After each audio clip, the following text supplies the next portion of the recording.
صباح الخير خوتي خواتاتي، ان شاء الله تكونوا بها. انا تاني راني بها.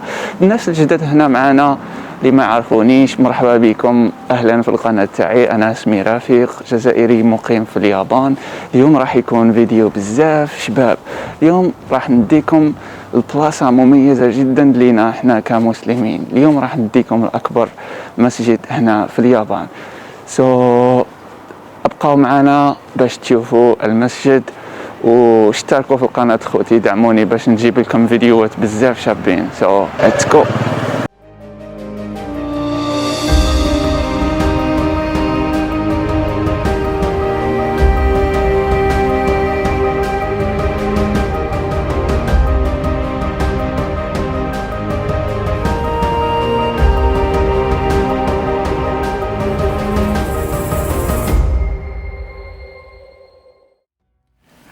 بطراز عثماني قديم ومنارة شاهقة تميزه عن باقي الأشكال المعمارية، ينتصب مسجد طوكيو وسط منطقة سكنية هادئة بقلب العاصمة اليابانية.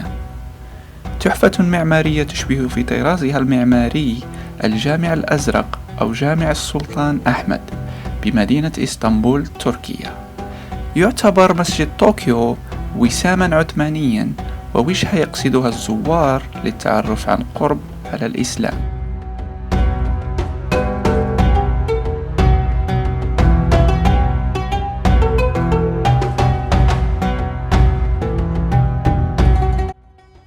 افتتح مسجد طوكيو لأول مرة عام 1983 ميلادي عقب تشييده من قبل المسلمين التتار الذين هاجروا من روسيا في أعقاب الاحتلال البولشوفي ولجأوا إلى اليابان.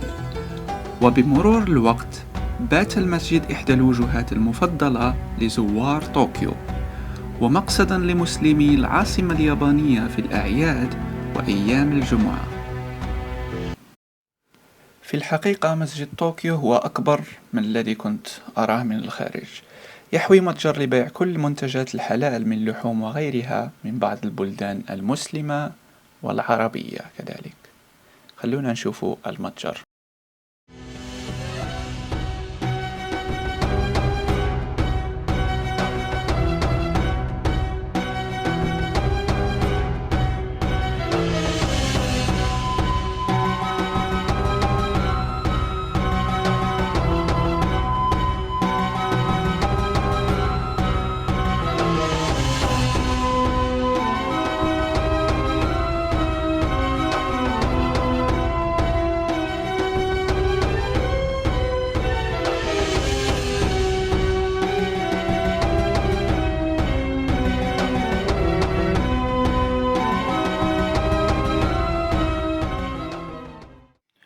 بالإضافة إلى المتجر الحلال، يضم مسجد طوكيو مطعم تركي يمكنكم تذوق مختلف أنواع الأطعمة التركية به، بالإضافة إلى البازار ومعرض الهدايا التركية الملحق بالقاعة الرئيسية.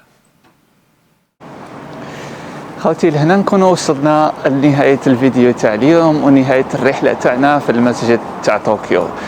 خليكم في القناة، ديروا سبسكرايب، ديروا لايك، شيروا الفيديو مع أصحابكم باش يوصلكم كل جديد، وندير لكم فيديوهات ما خير متاع اليوم. See you in the next time. Bye bye.